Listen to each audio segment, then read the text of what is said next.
usually it's gonna be crunching the rest of the time. Yeah. You don't mind doing this one?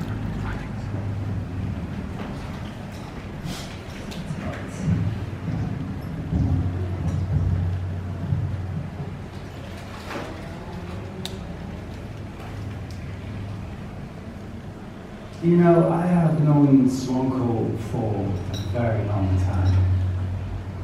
It was very beautiful the first time I met him, at the age of 16.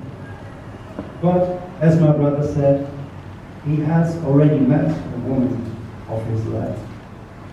So we all became friends. Eventually, one day, my husband, an Englishman, his wife, a cardiologist, and our children. And it was all about traveling through life together. I moved away at 22. Swanko had already built a reputation in our local circles as a poet. I was on my way to becoming a scientist after I had given up on being an actress. We built our lives in parallel, crossing from time to time. During the visits back to Serbia, we would frequently spend hours after the children had fallen asleep, surrounded by music, talking, drinking, exploring and sharing, until dawn. Years went by. Swanko became a recognized author. I became a respected academic. Oh, it's a long story. And a beautiful one. How did you come to translate one of Swanko's books of poetry from Serbian to English? It's your first poetry translation. You know, during COVID, I needed an outlet where I could be on my own. And as I was already helping occasionally with translations of some of Swanko's poems, I thought I would give it a go and work on his book called The Cages. And that was it, really. Swanko was my friend, my brother's best friend, and we had maintained the connection. So in some ways, I was able to relate to his writing. Why do you write? This urge, this beautiful, annoying, relentless, all-powerful urge. Why do I feel it stronger than almost anything else in life? I wish I could tell you. If I don't write, I'm out of balance, unstable. If writing is a way to make sense, it's also always the attempt to connect. I can find it hard to talk sometimes. Writing is my alternative. The aim, deep down, is to create meaning, something that can exist between two human beings. A connection. Are words still the best way to achieve this? Sometimes? No, I'm not sure. I like communication, but I'm frustrated at the way people do not understand one another, how they do not listen, they do not hear. It's disheartening to think that cells communicate with more precision with each other than humans. While language is supposed to be a vehicle that facilitates complex interactions and allows us to convey complex observations and emotions, our senses deceive us. And we are very poor at translating our thoughts and feelings. Having access to more than one language empowers us with the richness of nuances and interpretations. Yes, we all need many different languages, verbal, non-verbal, languages of all kinds. Some we might learn and understand in a traditional way, others may come to us differently, grow in us. And I have always felt that reading poetry in translation forms a kind of invisible language in a person. How did you do that? Describe your translation process a bit to me. How did it feel? You know, I would read the original text in Serbian and hear it in English, and then write down whatever I heard in my head. I would have to go through the text many times to make sure that what my brain interpreted was close to the original text, and that I did not embellish or change the intended meaning.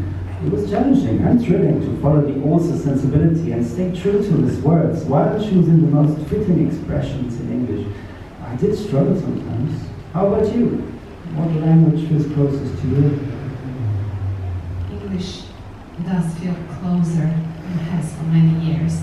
Having lived in English for just over half of my life, I can express almost everything better in this language. and I've never done creative writing in any other. And yet, whenever I engage with German, especially with poetry in German, it's like I'm being reminded of something, like roots. That's deeper. How deep could I go? One day I will have to find out. What about dreams? Do you dream in different languages? My dreams are English dreams. Where are you, mother tongue, when I need you most? Is this your way of getting back? Komm schon, jetzt hab dich nicht so. Tell me, when you were translating the book, were there any particular Serbian words or phrases when you really struggled?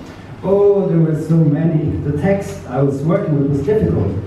It was poetic prose, a dystopian chronology of a dreamlike psychedelic world, an intentionally ironic reflection on the literary tradition. The book received a significant literary prize in the region, but actually many who read it did not understand it. They did not understand the dualism of personality. Maybe that is what I liked about it. Imprisonment in our reality, self-destructive compulsions, and the need to be rescued. Maybe this was doubly difficult, as the meaning of the original text was also subject to various interpretations. Not an easy source to work with? Definitely not. Also, in Serbian, it is much easier to make up words and names. The language is phonetic. The names of two of the characters at the start of the book are completely made up. Wire face and bird face. I do not know how much sense that makes in English. Another time, I tried to decide what to do with Preosetljivo. basically, if you add Pre. before an adjective, the meaning of that adjective then refers to something in excess.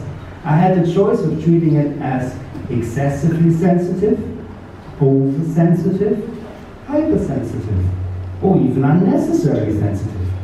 Each of the phrases seems to be carrying a different judgment, and so sometimes I debated for hours as to what the most appropriate expression would be. How similar or dissimilar are the two languages? Very different.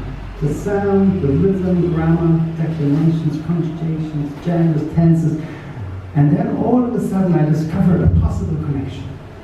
For example, L-I-K, lik.